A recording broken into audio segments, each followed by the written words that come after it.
Welcome back to little light YouTube channel. ഇന്ന് നമ്മൾ discuss ചെയ്യാൻ പോകുന്നത് രാജറാവു എഴുതിയിട്ടുള്ള കാന്തപുര എന്ന നോവലാണ്. രാജറാവു ഒരു ഇന്ത്യൻ അമേരിക്കൻ റൈറ്ററാണ്. അദ്ദേഹത്തിൻ്റെ സെമി ഓട്ടോബയോഗ്രഫിക്കൽ നോവലാണ് the serpent and the rope. അദ്ദേഹം ക്വിറ്റ് ഇന്ത്യ മൂവ്മെൻറ്റിൽ പാർട്ടിസിപ്പേറ്റ് ചെയ്തിട്ടുണ്ട്. നമ്മൾ ഇന്ന് നോക്കാൻ പോകുന്ന കാന്തപുര എന്ന നോവലിൽ ഗാന്ധിയുടെ ടീച്ചിങ് ഇമ്പാക്റ്റ് ഒക്കെ കാണാൻ കഴിയുന്നുണ്ട്. അദ്ദേഹത്തിന് സാഹിത്യ അക്കാദമി അവാർഡ് ലഭിച്ചിട്ടുണ്ട്. നമുക്ക് കാന്തപുര എന്ന നോവലിലെ ഓരോ ക്യാരക്ടേഴ്സിനെ നോക്കാം. സ്റ്റോറി നറേറ്റ് ചെയ്യുന്നത് അജക്ക എന്നൊരു ഓൾഡ് ബ്രാഹ്മിൻ വിഡോയാണ്. ഒരു ഓറൽ സ്റ്റോറി ടെല്ലിംഗ് സ്റ്റൈലാണ് ഫോളോ ചെയ്യുന്നത്. അടുത്ത സെൻട്രൽ ക്യാരക്ടർ മൂർത്തി, ഒരു യങ് ബ്രാഹ്മിനാണ്, വെൽ എഡ്യൂക്കേറ്റഡുമാണ്. അദ്ദേഹത്തിൽ മഹാത്മാഗാന്ധിയുടെ ഇൻഫ്ലുവൻസ് നന്നായി തന്നെ കാണാൻ പറ്റും. മഹാത്മാഗാന്ധിയുടെ ഫിലോസഫി ആയിട്ടുള്ള നോൺ വയലൻസും ഇക്വാലിറ്റിയും ഒക്കെ അദ്ദേഹം മുറുകെ പിടിച്ചിട്ടുണ്ട്. അൺടച്ചബിലിറ്റിയെ നന്നായി എതിർക്കുന്നുണ്ട്. കാസ്റ്റ് സിസ്റ്റമൊക്കെ ബഹിഷ്കരിക്കാൻ വേണ്ടിയിട്ടൊക്കെ അദ്ദേഹം പറയുന്നുണ്ട്. അടുത്ത ക്യാരക്ടർ നർസമ്മയാണ്, മൂർത്തിയുടെ അമ്മ. ഒരു ബ്രാഹ്മിൻ വിഡോ ആണ്. അവൾ അവളുടെ മകനെ നന്നായി സ്നേഹിക്കുന്നുണ്ട്. പക്ഷേ മൂർത്തി ഫോളോ ചെയ്യുന്ന ഗാന്ധിയൻ സ്റ്റൈലൊന്നും അവൾ തീരെ സപ്പോർട്ട് ചെയ്യുന്നില്ല. ഈ നോവലിലെ അടുത്തൊരു മെയിൻ ക്യാരക്ടറാണ് രംഗമ്മ. ഒരു വെൽത്തി എഡ്യൂക്കേറ്റഡ് വിഡോ ആണ്. അവൾ ലീഡർ ഓഫ് വിമൺ ആയിട്ട് മാറുന്നുണ്ട്. അതുപോലെ അവളും ഫോളോ ചെയ്യുന്നത് ഗാന്ധിയൻ പ്രിൻസിപ്പിളാണ്. അടുത്ത ഇമ്പോർട്ടൻ്റ് ആയിട്ടുള്ള ഒരു ക്യാരക്ടറാണ് രത്ന, ഒരു യങ് വിഡോ ആണ്. വിഡോസ് ആയിട്ടുള്ളവർ ഒരുപാട് ആചാരങ്ങൾ ഫോളോ ചെയ്യേണ്ടതുണ്ട്. പക്ഷേ രത്ന അതെല്ലാം എതിർക്കുന്നുണ്ട്. അവൾ ധൈര്യപൂർവ്വം ഫ്രണ്ട് ലൈനിലേക്ക് വരികയും ബ്രിട്ടീഷുകാരൊക്കെ എതിർക്കുകയൊക്കെ ചെയ്യുന്നുണ്ട്. ഒരു ന്യൂ ഇന്ത്യൻ വുമൻഹുഡിനെയാണ് രത്ന റെപ്രസെൻ്റ് ചെയ്യുന്നത്. ബഡേഖാൻ ഒരു മുസ്ലിം പോലീസ് ഓഫീസറാണ്. ഗാന്ധിയൻ മാർഗങ്ങളെ ഫോളോ ചെയ്ത് പ്രൊട്ടസ്റ്റ് ചെയ്യുന്നവരെ അദ്ദേഹം അടിച്ചൊതുക്കുന്നുണ്ട്. ഒരു കൊളോണിയൽ അതോറിറ്റിയാണ് ഇവിടെ കാണിക്കുന്നത്. അടുത്ത ക്യാരക്ടർ പട്ടേൽ രംഗേഗൗഡ, വില്ലേജ് ഹെഡ്മാനാണ്. ഒരു പവർഫുൾ ആയിട്ടുള്ള ക്യാരക്ടറാണ്. അദ്ദേഹത്തിൻ്റെ അപ്രൂവൽ ഇല്ലാതെ കാന്തപുരയിൽ ഒരു കാര്യവും നടക്കില്ല. നരേറ്ററായിട്ടുള്ള അജക്ക അദ്ദേഹത്തെ ടൈഗർ എന്നാണ് വിശേഷിപ്പിക്കുന്നത്. ബാട്ട ഒരു റിച്ച് ആയിട്ടുള്ള കണ്ണിങ് ആയിട്ടുള്ള ഒരു ബ്രാഹ്മിനാണ്. പലിശക്ക് പണം കൊടുക്കുന്ന ആളാണ്. പക്ഷേ വില്ലേജേഴ്സിനെ മാക്സിമം എക്സ്പ്ലോയിറ്റ് ചെയ്യുന്നുണ്ട്. അയാൾ മൂർത്തിയുടെ ഗാന്ധിയൻ മാർഗങ്ങളൊക്കെ സ്ട്രിക്ട്ലി എതിർക്കുന്നുണ്ട്. ബട്ട് ഒരു ബ്രിട്ടീഷ് സപ്പോർട്ടറായിരുന്നു. ഇത്രയാണ് ഇമ്പോർട്ടൻ്റ് ആയിട്ടുള്ള ക്യാരക്ടേഴ്സ്. നമുക്ക് നോവലിലേക്ക് പോകാം. കാന്തപുര എന്ന നോവലിൻ്റെ ഒരു ഷോർട്ട് സമ്മറി പറയുകയാണെങ്കിൽ, കാന്തപുര എന്ന വില്ലേജിൽ ഗാന്ധിയൻ ടീച്ചിങ് കൊണ്ടുവന്നിട്ടുള്ള മാറ്റങ്ങൾ, അവരെങ്ങനെയാണ് നാഷണലിസ്റ്റ് മൂവ്മെൻറ്റിനെ കണ്ടിട്ടുള്ളത്, ശേഷം എന്തൊക്കെ മാറ്റങ്ങൾ സംഭവിച്ചു എന്ന കാര്യങ്ങളൊക്കെയാണ് ഈ നോവലിലൂടെ പറയുന്നത്. സ്റ്റോറി നറേറ്റ് ചെയ്യുന്നത് അജക്കയാണ്, ഒരു എൽഡർ ബ്രാഹ്മിൻ വുമൺ.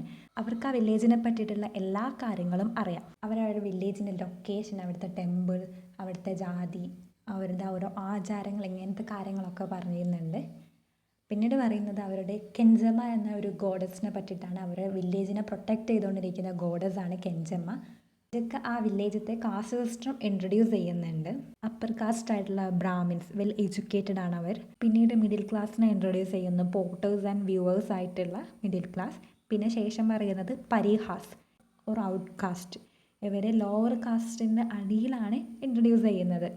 കാസ്റ്റ് സിസ്റ്റത്തിൽ വരാത്തൊരു കൂട്ടം ആളുകൾ, അൺവോത്തി ആയിട്ടുള്ള, അൺടച്ചബിൾ ആയിട്ടുള്ള ആളുകളായിട്ടാണ് പരിഹനെ കണക്കാക്കുന്നത്. ഇത്രയും കാര്യങ്ങളൊക്കെ പറഞ്ഞുകൊണ്ടാണ് നോവൽ സ്റ്റാർട്ട് ചെയ്യുന്നത്. സെൻട്രൽ ക്യാരക്ടറായിട്ടുള്ള മൂർത്തിയാണ് പിന്നീട് കാണിക്കുന്നത്. മൂർത്തി ക്യാഷൊക്കെ കളക്ട് ചെയ്യുന്നുണ്ട് ഹരികഥ നടത്താൻ വേണ്ടിയിട്ട്. ഹരികഥ എന്ന് പറയുന്നത് ഒരു ടൈപ്പ് ഓഫ് സ്റ്റോറി ടെല്ലിംഗ് ആണ്. റിലീജിയസ് തീം ബേസ് ചെയ്ത് വരുന്നൊരു സ്റ്റോറി ടെല്ലിംഗ് ആണ്. ഇതിൽ പോയട്രി, ഫിലോസഫി, സോങ്, ഡാൻസ് എല്ലാം ഇൻക്ലൂഡ് ആയിട്ടുള്ളതാണ്. ഹരികഥ നടത്താൻ വേണ്ടിയിട്ടാണ് മൂർത്തി ക്യാഷ് കളക്ട് ചെയ്യുന്നത്. ഹരികഥ നടത്തുന്ന ആളെ പേരാണ് ജയരാമചൗ. കാന്തപുരയിലുള്ള ആളുകൾക്ക് ഗാന്ധിജിയെ പറ്റി കൂടുതൽ കാര്യങ്ങൾ അറിയാനും അദ്ദേഹത്തിൻ്റെ ടീച്ചിങ്ങും അദ്ദേഹത്തിൻ്റെ നോൺ വയലൻസ് മെത്തേഡും ഒക്കെ കുറച്ചും കൂടി പോപ്പുലർ ആക്കാൻ വേണ്ടിയിട്ടാണ് ഹരികഥ ഇവിടെ നടത്താൻ വേണ്ടിയിട്ട് മൂർത്തി പ്ലാൻ ചെയ്യുന്നത്. മൂർത്തിക്ക് ഒരുപാട് പേര് ഗാന്ധിയൻ ഫോളോവേഴ്സായിട്ട് മാറ്റാൻ പറ്റുന്നുണ്ട്. ഈ സമയത്താണ് ബഡേഖാൻ ടൗണിലേക്ക് വരുന്നത്. നമ്മൾ പറഞ്ഞിട്ടുണ്ട് മുസ്ലിം പോലീസ് ഓഫീസ്, പക്ഷെ അവിടെ ഒരു സ്റ്റേ ചെയ്യാനുള്ള സ്ഥലം ആരും കൊടുക്കുന്നില്ല. ശേഷം അയാൾ സ്കെഫിംഗ്ടൺ കോഫി എസ്റ്റേറ്റിലേക്ക് പോകുന്നുണ്ട്. സ്കെഫിംഗ്ടൺ കോഫി എസ്റ്റേറ്റിൻ്റെ ഓണറായിട്ടുള്ള സാഹിബ് അവിടെ സ്റ്റേ ചെയ്യാനുള്ള കാര്യങ്ങളൊക്കെ അറേഞ്ച് ചെയ്ത് കൊടുക്കുന്നു. മൂർത്തി കാന്തപുരയിലുള്ള ആളുകളെ കൺവിൻസ് ചെയ്തെടുക്കുന്നുണ്ട് ഖാദി വസ്ത്രങ്ങൾ ധരിക്കാൻ വേണ്ടിയിട്ടും ഫോറിൻ പ്രൊഡക്ട്സ് ഒന്നും യൂസ് ചെയ്യാതിരിക്കാനും. റീജിയണൽ ഹിന്ദു റിലീജിയസ് ലീഡർ ആയിട്ടുള്ള സ്വാമി ഒരു കാര്യം അനൗൺസ് ചെയ്യുന്നുണ്ട്. ആരെങ്കിലും അവരുടെ ട്രഡീഷണൽ സിസ്റ്റത്തിന് എതിരായിട്ട് പ്രവർത്തിച്ചാൽ, മറ്റു കാസ്റ്റിലുള്ള ആളുകളായി സംസാരിച്ചാൽ, അങ്ങനെയൊക്കെ പൊല്യൂട്ട് ചെയ്താൽ അവരെ എക്സ്കമ്മ്യൂണിക്കേറ്റ് ചെയ്യുന്നുള്ള കാര്യം സ്വാമി അനൗൺസ് ചെയ്യുന്നുണ്ട്. മൂർത്തിയുടെ അമ്മയായിട്ടുള്ള നരസമ്മക്കറിയായിരുന്നു ഫസ്റ്റത്തെ ആൾ, എക്സ്കമ്മ്യൂണിക്കേറ്റ് ചെയ്യുന്ന ഫസ്റ്റത്തെ ആൾ മൂർത്തി തന്നെ ആയിരിക്കും എന്നുള്ള കാര്യമൊക്കെ. മൂർത്തി ഒരു അന്യമതസ്ഥൻ്റെ ബോഡി ക്യാരി ചെയ്ത് കൊണ്ടുപോകുന്നത് കണ്ടതുകൊണ്ട് തന്നെ സ്വാമി മൂർത്തിയുടെ ഫുൾ ഫാമിലിയെ എക്സ്കമ്മ്യൂണിക്കേറ്റ് ചെയ്യുന്നുണ്ട്. ഇതിൽ മനം തന്നിട്ടാണ് അവൻ്റെ അമ്മ മരിക്കുന്നത്. ഇത്തരത്തിലുള്ള കാര്യങ്ങളൊക്കെ കാന്തപുര എന്ന വില്ലേജിൽ നടക്കുന്ന അതേ സമയത്ത് തന്നെ അവിടെ ഉണ്ടായിരുന്ന സ്കെഫിംഗ്ടൺ എസ്റ്റേറ്റിലും മറ്റു പലതരത്തിലുള്ള കാര്യങ്ങളും നടക്കുന്നുണ്ട്. അവിടെ മാക്സിമം എക്സ്പ്ലോയിറ്റേഷൻ ആണ് നടക്കുന്നത്. കൂലീസിനെ കൊണ്ട് എത്രത്തോളം കഷ്ടപ്പെടുത്താവോ എത്രത്തോളം വേജസ് കൊടുക്കാതെ പണിയെടുക്കാൻ കഴിയുമോ അത്രയൊക്കെ ചെയ്യുന്നുണ്ട് അവിടുത്തെ സാഹിബ്. ഹൊറിബിൾ സിറ്റുവേഷനിലൊക്കെയാണ് അവരെ കൊണ്ട് വർക്ക് ചെയ്യിപ്പിക്കുന്നത്. പക്ഷേ വേജസ് ഒന്നും കൊടുക്കുന്നില്ല. ലോ വേജസ് ആണ് പ്രൊവൈഡ് ചെയ്യുന്നത്. അവിടെ ഒരു ബോണ്ട് ക്രിയേറ്റ് ചെയ്യുന്നുണ്ട്. 10 കൊല്ലം അവിടെ വർക്ക് ചെയ്യണമെന്നുള്ള ബോണ്ടും കൂടിയും അയാൾ ക്രിയേറ്റ് ചെയ്യുന്നുണ്ട്. അതിനാൽ തന്നെ കൂലീസിനൊന്നും അവിടുന്ന് വിട്ടു പോകാനോ എന്നാൽ അവിടെ കഴിയാനോ ഉള്ളൊരു സ്വാതന്ത്ര്യം കിട്ടുന്നില്ല. ഇതേ സമയത്ത് മൂർത്തിയുടെ ഗാന്ധിയൻസൊക്കെ കൂടി അവരെ പ്രൊട്ടക്റ്റ് ചെയ്യാൻ വേണ്ടി നോക്കുന്നുണ്ട്. കൂലീസിനെ കൊണ്ട് എഴുതാനും വായിപ്പിക്കാനൊക്കെ പഠിപ്പിക്കുന്നുണ്ട്. അതുപോലെ തന്നെ പ്രൊട്ടസ്റ്റ് മൂവ്മെൻറ്റിൽ ജോയിൻ ചെയ്യാനൊക്കെ പറയുന്നുണ്ട്. വടേഖാൻ അവിടെയാണ് ഇപ്പോൾ സ്റ്റേ ചെയ്യുന്നത് നമ്മൾ പറഞ്ഞിട്ടുണ്ട്. വടേഖാൻ അതൊക്കെ ഇൻറ്ററപ്റ്റ് ചെയ്യാൻ ശ്രമിക്കുന്നുണ്ട്. അവരെ പഠിപ്പിക്കുന്ന കാര്യത്തിലൊക്കെ എതിർപ്പ് പ്രകടിപ്പിക്കുന്നുണ്ട്. അവരെ ടോർച്ചർ ചെയ്യുന്നുണ്ട്. മൂർത്തിയുടെ ഗാന്ധിയൻ ടീച്ചിങ്ങിൻ്റെ ഒക്കെ ഫലമായിട്ട് രജന്ന എന്നൊരു വ്യക്തി എസ്റ്റേറ്റ് വിട്ട് പുറത്തേക്ക് വരുന്നുണ്ട്. പിന്നീട് മൂർത്തിയുടെ ഒരു നേതൃത്വത്തിൽ കോൺഗ്രസിൻ്റെ ഒരു ലോക്കൽ ബ്രാഞ്ച് കാന്തപുരയിൽ ക്രിയേറ്റ് ചെയ്യുന്നുണ്ട്. എസ്റ്റേറ്റിൽ നിന്ന് തിരിച്ചു പോന്നിട്ടുള്ള രജന്ന എന്ന കൂലിയെ കാണാൻ വേണ്ടിയിട്ട് മൂർത്തി അദ്ദേഹത്തിൻ്റെ വീട്ടിലേക്ക് പോകുന്നുണ്ട്. ആ സമയത്ത് അദ്ദേഹത്തിൻ്റെ രജന്നയുടെ വൈഫ് രാച്ചി മിൽക്ക് കുടിക്കാൻ വേണ്ടി കൊടുക്കുന്നുണ്ട്.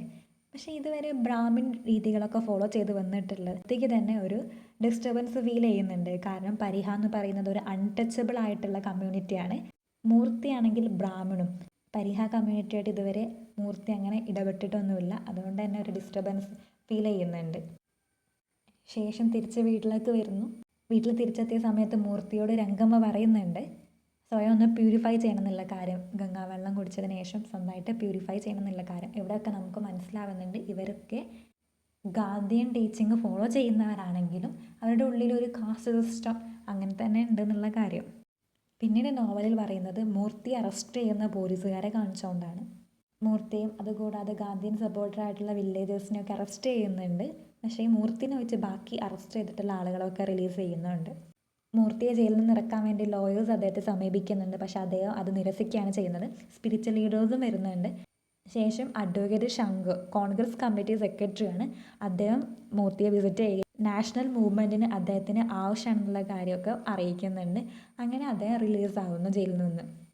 ഈ സമയത്ത് കൊളോണിയൽ ഗവൺമെൻറ് രംഗേഗൗഡനെ ഫയർ ചെയ്യുന്നുണ്ട്. അദ്ദേഹം ഒരു ഗാന്ധിയൻ സപ്പോർട്ടർ ആയതുകൊണ്ട് അതിന് പകരം വേറൊരു പട്ടേലിനെ ആ വില്ലേജിൽ പ്ലേസ് ചെയ്യുന്നു. കാന്തപുര വില്ലേജിൻ്റെ നേതാവായിട്ടുള്ള രാമകൃഷ്ണ അയ്യ മരിക്കുന്നുണ്ട്. രാമകൃഷ്ണ അയ്യക്ക് പകരമായിട്ട് വില്ലേജസ് രത്നയെ സ്ഥാനം ഏൽപ്പിക്കുന്നു. രത്നയും രംഗമ്മയും കൂടിയും ഒരു ഗ്രൂപ്പ് ക്രിയേറ്റ് ചെയ്യുന്നുണ്ട്. രംഗമ്മ ആ ഗ്രൂപ്പിനെ ലീഡ് ചെയ്യുകയും നോൺ വയലൻറ്റ് റെസിസ്റ്റൻറ്റ് പ്രാക്ടീസ് ചെയ്യുകയും ചെയ്യുന്നുണ്ട്. 3 മാസങ്ങൾക്ക് ശേഷം മൂർത്തി ജയിലിൽ നിന്ന് തിരിച്ചു വരുന്നുണ്ട്. തിരിച്ചു വന്നതിന് ശേഷം മൂർത്തി തൻ്റെ ഗാന്ധിയൻ പ്രിൻസിപ്പിളൊക്കെ ഫോളോ ചെയ്യുന്നു. ഈ സമയത്താണ് വില്ലേജേഴ്സ് ഗാന്ധിയുടെ ഉപ്പ് സത്യാഗ്രഹത്തെ പറ്റി കേൾക്കുന്നതും അവരും അദ്ദേഹത്തെ ഫോളോ ചെയ്തുകൊണ്ട് തന്നെ ഉപ്പ് സത്യാഗ്രഹത്തിൽ പങ്കെടുക്കുന്നു. പിന്നീട് അവരറിയുന്നുണ്ട് ഗാന്ധിജിയെയും അദ്ദേഹത്തിൻ്റെ ഫോളോവേഴ്സിനെയും ഉപ്പ് സത്യാഗ്രഹത്തിൽ പങ്കെടുത്തതുകൊണ്ട് അറസ്റ്റ് ചെയ്തെന്നുള്ള കാര്യം. പിന്നീട് കാണിക്കുന്നത് കാന്തപുരയിലെ 139 വില്ലേജേഴ്സ് മാർച്ച് ചെയ്യുന്നതാണ് സ്കെഫിംഗ്ടൺ കോഫി എസ്റ്റേറ്റിന് അടുത്തായിട്ടുള്ള ടെഡി ഗ്രോവിലേക്ക്, അതായത് കള്ള് തോട്ടത്തിലേക്ക് അവർ മാർച്ച് ചെയ്യുന്നതാണ് കാണുന്നത്. പോലീസ് ഇൻസ്പെക്ടർ ഓർഡർ കൊടുക്കുന്നുണ്ട് തിരിച്ചു പോകാൻ വേണ്ടിയിട്ട്. പക്ഷെ അവരത് കേൾക്കുന്നില്ല. അതിനാൽ തന്നെ ലാത്തി ഉപയോഗിച്ച് അവരെ മർദ്ദിക്കുന്നുണ്ട്. 3 പരിഹാസിനെ അറസ്റ്റ് ചെയ്യുന്നുമുണ്ട്. നെക്സ്റ്റ് വീക്കിലും വില്ലേജേഴ്സ് ഈ പ്രൊട്ടസ്റ്റ് റിപ്പീറ്റ് ചെയ്യുന്നുണ്ട്. ഈ സമയം കാന്തപുരയിലുള്ള ആളുകൾ മാത്രമല്ല അടുത്ത വില്ലേജിലത്തെ ആളുകളും കൂടി ഇവരെ സപ്പോർട്ട് ചെയ്യുന്നുണ്ട്. അവർക്ക് ബ്രിട്ടീഷ് റൂളിൻ്റെ അണ്ടറിൽ ജീവിച്ച് മതിയായിട്ടുണ്ട്. അവർ മൂർത്തിയോട് ഹെൽപ്പ് ചോദിക്കുന്നു. അവർ വീണ്ടും ടൊഡി ഗ്രോവിലെത്തിയ സമയത്ത് പോലീസ് ഇൻസ്പെക്ടർ അവരെ ക്രൂരമായിട്ട് തന്നെ നേരിടുന്നുണ്ട്. ഈ സമയത്ത് രംഗമ്മക്കും രത്നക്കും മൂർത്തിക്കൊക്കെ സീരിയസ് ആയിട്ട് തന്നെ ഇഞ്ചുർ ആവുന്നുണ്ട്. അവർ കാന്തപുരയിലെത്തിയ സമയത്ത് ഒരുപാട് പോലീസ് ഇതുവരെ സപ്പോർട്ട് ചെയ്യാത്ത പ്രൊട്ടസ്റ്റിലേക്കൊന്നും ഇറങ്ങാത്ത ഒരുപാട് പോലീസൊക്കെ ഇവരെ കൂടെ ജോയിൻ ചെയ്യുന്നുണ്ട്. അതുകൊണ്ട് തന്നെ ഒരുപാട് വേരിയസ് പ്രൊട്ടസ്റ്റ് അവർ സ്റ്റാർട്ട് ചെയ്യുന്നുണ്ട്. 24 ടോഡി സ്റ്റാൻഡ്സൊക്കെ അവർ ഷട്ട് ഡൗൺ ചെയ്യിപ്പിക്കുന്നുണ്ട്. ഒരുപാട് വില്ലേജേഴ്സിന് ക്രൂരമായിട്ട് തന്നെ പോലീസുകാരെ നേരിടുന്നുണ്ട്. അവർ ഗവൺമെൻറ്റിന് സപ്പോർട്ട് ചെയ്യാത്തത് കൊണ്ട് തന്നെ ഒരുപാട് ആളുകളെ സീക്രട്ട്ലി അറസ്റ്റ് ചെയ്യുന്നുണ്ട്. 3 ദിവസങ്ങൾക്ക് ശേഷം വില്ലേജേഴ്സ് അവരുടെ 4th പ്രൊട്ടസ്റ്റ് സ്റ്റാർട്ട് ചെയ്യുന്നുണ്ട് പോലീസിനെതിരായിട്ടുള്ള. ഈ സമയം കാന്തപുരയിലേക്ക് റിച്ച് യൂറോപ്യൻസ് വരുന്നുണ്ട്. ഗവൺമെൻറ് വില്ലേജേഴ്സിൻ്റെ ലാൻഡ് വിൽക്കാൻ വേണ്ടിയിട്ട് തയ്യാറായിട്ടുണ്ട്. അതിനാലാണ് ഈ യൂറോപ്യൻസ് വരുന്നത്.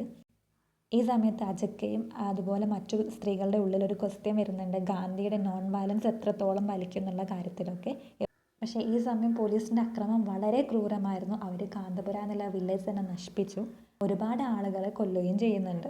ശേഷം കാന്തപുരയിലുള്ള ആളുകളൊക്കെ അടുത്ത സ്ഥലത്തേക്ക് മാർച്ച് ചെയ്ത് പോകുന്നുണ്ട്. അവർ കാശിപുര എന്നുള്ള വില്ലേജിൽ സ്റ്റേ ചെയ്യുന്നു. പിന്നീട് ഒരു കൊല്ലത്തിന് ശേഷം ആണ് കാണിക്കുന്നത്. കാന്തപുരയിലുള്ള വില്ലേജസൊക്കെ പല സ്ഥലങ്ങളിലായിട്ടുണ്ട്. ശേഷം മൂർത്തി റിലീസ് ആവുന്നുണ്ട്. അദ്ദേഹത്തിന് ഗാന്ധിയിലുള്ള വിശ്വാസമൊക്കെ നഷ്ടപ്പെട്ടിട്ടുണ്ട്. ശേഷം അദ്ദേഹം ജവഹർലാൽ നെഹ്റുവിൻ്റെ മൂവ്മെൻറ്റിൽ ഈക്വൽ ഡിസ്ട്രിബ്യൂഷൻ ഓഫ് വെൽത്ത് എന്ന മൂവ്മെൻറ്റിൽ പങ്കെടുക്കുന്നുണ്ട്. രംഗമ്മ ഈ സമയത്തും ജയിലിൽ തന്നെയാണ്.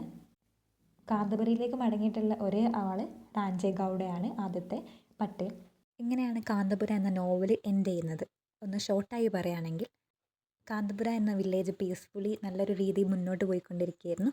മൂർത്തിയെ എങ്ങനെയാണ് ഗാന്ധിയൻ ആശയങ്ങൾ ചേഞ്ച് ആയതെന്നുള്ള കാര്യങ്ങൾ പിന്നെ പറയുന്നു. ശേഷം വില്ലേജേഴ്സിനെ, എസ്പെഷ്യലി വിമനൊക്കെ നോൺ വയലൻറ്റ് പ്രൊട്ടസ്റ്റിനെ സപ്പോർട്ട് ചെയ്യുന്നു. അവരെത്രത്തോളം സഹകരിച്ചിട്ടുള്ള കാര്യങ്ങളൊക്കെ ഡിസ്കസ് ചെയ്യുന്നുണ്ട്. വില്ലേജേഴ്സിനോട് ബ്രിട്ടീഷ് ബ്രൂട്ടാലിറ്റി എത്രത്തോളം ഉണ്ടായിരുന്നു എന്നുള്ള കാര്യമൊക്കെ ഡിസ്കസ് ചെയ്യുന്നു. ഇങ്ങനെയാണ് നോവൽ എൻഡ് ചെയ്യുന്നത്. നിങ്ങൾക്ക് നോവലിൻ്റെ എക്സ്പ്ലനേഷൻ മനസ്സിലായിട്ടെന്ന് വിചാരിക്കുന്നു. നിങ്ങൾക്ക് മനസ്സിലായിട്ടുണ്ടെങ്കിൽ ലൈക്ക് ചെയ്യുക, സബ്സ്ക്രൈബ് ചെയ്യുക, ഫാമിലിയിലേക്കും ഫ്രണ്ട്സിലേക്കും ഒക്കെ ഷെയർ ചെയ്യുക. Thank you for watching.